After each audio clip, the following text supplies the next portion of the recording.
నమస్తే, welcome to APTS Telugu news.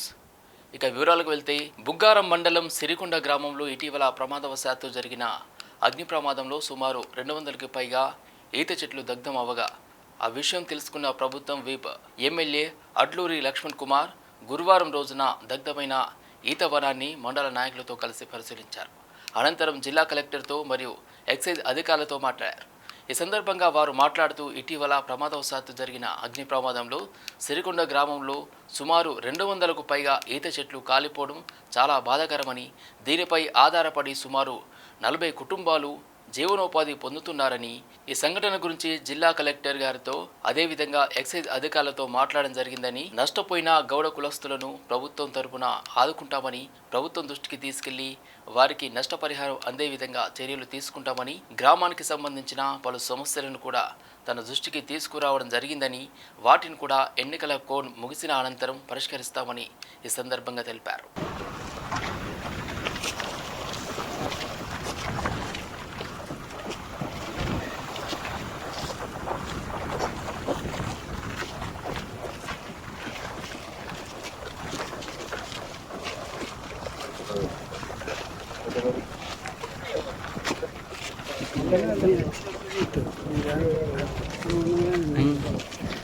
కొత్త phone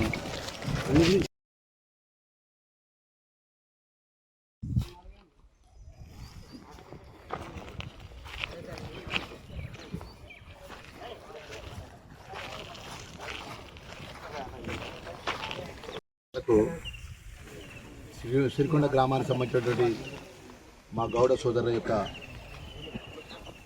ఈత చెట్టు మొత్తం కూడా అగ్నికి ఆవుతాయి, మొత్తం కాలిపోవడం జరిగింది. సుమారు 1000 చెట్ల వరకు ఈ యొక్క అగ్నికి మంటల్లో మొత్తం కూడా చెట్లు మొత్తం దేనికి కూడా అంటే భవిష్యత్తులో దేనికి ఉపయోగపడే విధంగా కాలిపోయింది. 2-3 సంవత్సరాల వరకు కూడా ఈ చెట్లు ఎలాంటి పని చేయకుండా దానిపై ఆధారపడేటువంటి సుమారు ఈ మండలానికి గ్రామానికి సంబంధించినటువంటి గౌడ కులస్తులు ఆధారపడినారు. మరి బయట వాళ్ళు వాళ్ళ పాలు ఉంటాయి, ఆ పాలకు సంబంధించిన కుటుంబాలు కూడా బయట ఎక్కడో పని చేసుకుంటూ కూడా ఈ చెట్ల మీద ఆధారపడే కుటుంబాలు కూడా ఉంటాయి. సుమారు 40 కుటుంబాలు ఉన్నాయని చెప్పేసి గౌడ కులస్తు పెద్దలు చెప్తున్నారు. మరి ఆ విషయాన్ని మేము ఈ జిల్లాకు సంబంధించిన జిల్లా కలెక్టర్ గారి దృష్టికి తీసుకెళ్ళాము, ఎక్సైజ్ డిపార్ట్మెంట్ వారి దృష్టికి తీసుకెళ్ళాము. నూతనంగా ఏర్పడినటువంటి ప్రభుత్వం రాష్ట్ర ముఖ్యమంత్రి గారి పెద్ద రేవంత్ రెడ్డి గారి ఆధ్వర్యంలో కూడా మన గౌడ కులస్తులకు ఏదైతే ఈ మంటల్లో ఈత చెట్లు కాలిపోయిన వాటికి ఎక్స్గ్రేషన్ ప్రభుత్వ పరంగా ఎక్స్గ్రేషన్ ఇవ్వాలని చెప్పేసి శాసనసభ్యులుగా విప్పుగా వారి ద్వారా ప్రభుత్వాన్ని కోరుతూ, మరి వారికి సంబంధించినటువంటి రెవెన్యూ పరంగా ఇక్కడ ప్రభుత్వ శివార్లో కొంత భూమి ఉందని చెప్పి అంటున్నారు. గ్రామ ప్రజలందరూ కూడా మన గ్రామ సభ ద్వారా ఆ భూమి మన గౌడ పెద్దలకు కేటాయించే విధంగా కూడా మా స్థానిక ఒక రిప్రజెంటేషన్ ఇచ్చినట్టయితే దాని మీద నేను ఎంఆర్ గారికి అదేవిధంగా ఆర్డీఓ గారికి కలెక్టర్ గారికి కూడా ఆ రిప్రజెంటేషన్ పంపిస్తాను విషయాన్ని తెలియజేసుకుంటూ, మరి ఈరోజు ఇంత ఎండలో మరి విపరీతమైన ఎండ వేడి ఉన్నది. మరి ఈ అగ్నికి ఆవుతైపోయినటువంటి గౌడ కులస్తులు కానీ అదేవిధంగా రైతులకు సంబంధించిన కరెంటు విషయంలో కూడా లూజ్ వైర్లున్నాయి, చాలా ఇబ్బంది అవుతున్నాయని రైతులకు సంబంధించిన విషయాలు కూడా మా దృష్టికి తీసుకురావడం జరిగింది. మరి అవి కూడా ఎలక్షన్ కోడ్ 5 తారీఖు వరకు ఎలక్షన్ కోడ్ ఉంది దేశంలో. మరి ఎలక్షన్ కోడ్ అయిన వెంటనే ఈ సిరికొండ గ్రామానికి కానీ బుగ్గారం మండలం కానీ ధర్మపురి 6 మండలాలకు సంబంధించినటువంటి రైతుల యొక్క సమస్యలు కానీ అన్ని వర్గాల ప్రజల యొక్క సమస్యలు కూడా ప్రభుత్వం దృష్టికి తీసుకెళ్ళి మరి ముఖ్యంగా ఈ గౌడ కులానికి సంబంధించిన మా సొసైటీ ద్వారా మరి ఏ విధంగా న్యాయం చేయగలుగుతావో ప్రభుత్వం ద్వారా న్యాయం చేసే విధంగా నా వంతు బాధ్యతగా నేను ప్రయత్నం చేస్తానన్న విషయాన్ని మరొకసారి మీడియా మిత్రులకు తెలియజేసుకుంటూ, ఆ గౌడ సోదరులకు కూడా నేను మనవి చేసుకుంటున్నా. ప్రభుత్వ పరంగా మీకు ఏదైతే భూమి ఇవ్వాలో 100% మీకు ఇప్పించే విధంగా నా వంతు ప్రయత్నం ఉన్న విషయాన్ని మరొకసారి. జీడిమెట్ల పిఎస్ పరిధిలోని న్యూ ఎల్బీ నగర్లో దారుణం జరిగింది. షాపూర్ నగర్ ఎన్ఎల్బీ నగర్లో నివాసం ఉండే అఖిల అనే అమ్మాయిని అదే ప్రాంతంలో నివాసం ఉండే అఖిల్ సాయి గౌడ్ 8 సంవత్సరాలుగా ప్రేమిస్తున్నాడు. తొలుత అఖిల ప్రేమను తిరస్కరించడంతో చనిపోతానని అఖిల్ గౌడ్ బెదిరించడంతో తప్పని పరిస్థితుల్లో అఖిల ప్రేమించింది. ఈ మధ్య అఖిల్ గౌడ్ అఖిలతో చిన్న విషయాలపై గొడవపడి రోడ్డుపై వేధించడం ప్రారంభించాడు. పెళ్లి చేసుకోవాలని తేల్చి చెప్పడంతో అఖిల తీవ్ర మనస్తాపానికి గురై ఇంట్లో ఉరేసుకొని ఆత్మహత్య చేసుకుంది. బాధితురాలి తండ్రి కుమార్ ఫిర్యాదు మేరకు జీడిమెట్ల పోలీసులు కేసు నమోదు చేసుకుని దర్యాప్తు చేస్తున్నారు. అఖిల్ గౌడ్ను కఠినంగా శిక్షించాలని తల్లిదండ్రులు కోరుతున్నారు.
ఆత్మకూరు డీఎస్పీ ఏ శ్రీనివాసరావు గారి ఆధ్వర్యంలో వెలుగొండ పోలీస్ స్టేషన్ పరిధిలోని వేల్పునూరు అబ్దుల్లాపురం గ్రామంలో ఆత్మకూరు సర్కిల్ పోలీస్ అధికారులు మరియు స్థానిక పోలీస్ సిబ్బందితో పోలీస్ కవాతు నిర్వహించడం జరిగింది. ఈ కార్యక్రమంలో ఆత్మకూరు సబ్ డివిజన్ డీఎస్పీ ఏ శ్రీనివాసరావు గారితో పాటు ఆత్మకూరు టౌన్ మరియు రూరల్ ఇన్స్పెక్టర్లు లక్ష్మీనారాయణ గారు, నాగభూషణం గారు, కొత్తపల్లి ఎస్ఐ హరిప్రసాద్ గారు, పాలమూరు ఎస్ఐ అశోక్ గారు, వెలుగొండ ఎస్ఐ భూపాలుడు మరియు 30 మంది సబ్ డివిజన్ పోలీస్ సిబ్బంది పాల్గొన్నారు.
జూన్ 4వ తేదీన ఎన్నికల కౌంటింగ్ ఏర్పాట్ల గురించి మీడియాతో మాట్లాడుతున్న నంద్యాల జిల్లా ఎస్పీ రఘువీర్ రెడ్డి, అయిపోయిన రోజు నుంచి కూడా ఇక్కడ ఈ 3 బిల్డింగ్స్లో 3 టైర్ సెక్యూరిటీ సిస్టమ్ ఉంది.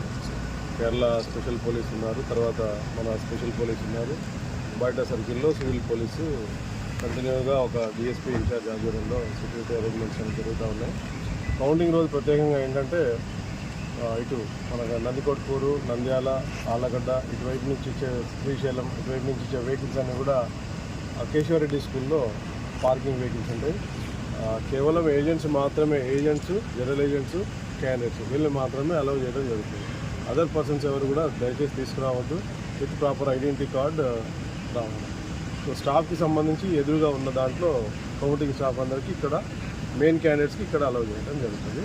మనకి బనగానపల్లి డోన్ నుంచి వచ్చే వాళ్ళందరినీ కూడా ఈ Neravada tribal welfare college and school ఉంది కదా, తర్వాత BC welfare girls high school ఉంది, ఆ 2 క్యాంపస్లు కూడా పార్కింగ్కి అటువైపు నుంచి వచ్చిన సెగ్మెంట్ వాళ్ళకి పార్కింగ్ కోసం అలౌ చేయడం జరుగుతుంది. ఏజెంట్లు సుమారుగా ఒక్కొక్క నియోజకవర్గానికి 300 వరకు రావచ్చు. ఏసీపీసీ కలిపి వాళ్ళపైన ఏమైనా కేసులకు సంబంధం లేదనేది చెప్పడం జరిగింది. అలా అని వైలెంట్గా ఎవరన్నా ఉంటే మాత్రం అలౌ చేసే పరిస్థితి లేదు. 144 టోటల్ జిల్లా అంతా కూడా ఉంది. 144 సెక్షన్ అమల్లో ఉంటుంది. ఎవరు కూడా ఎక్కడ పార్టీ ఆఫీసుల దగ్గర కానీ ఇళ్ళ దగ్గర కానీ ఎక్కువ సంఖ్యలో గుమ్ముకోవడానికి అవకాశం లేదు. ఆ ఛాన్స్ కూడా ఇవ్వదలుచుకోలేదు. అన్నీ కూడా పికెట్లు వేయడం జరిగింది. సెన్సిటివ్ విలేజెస్లో, ఇంపార్టెంట్ టౌన్లో ఉన్న ఇంపార్టెంట్ లొకేషన్స్లో అన్నీ కూడా పికెట్స్ ఉంటాయి. ప్రతి police station wise SI wise ఒక క్యూఆర్టీ టీం ఉంటుంది. ఒక ఇన్స్పెక్టర్ తన పరిధిలో క్యూఆర్టీ టీం పెట్టుకొని తిరగడం జరుగుతుంది.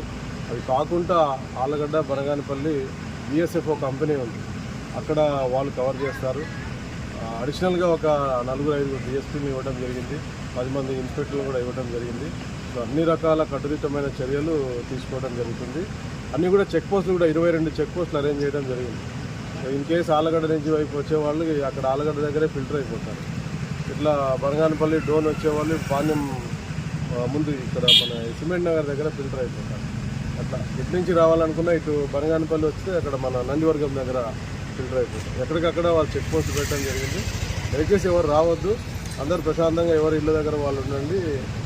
ప్రశాంత వాతావరణంలో అన్నీ జరగాలి.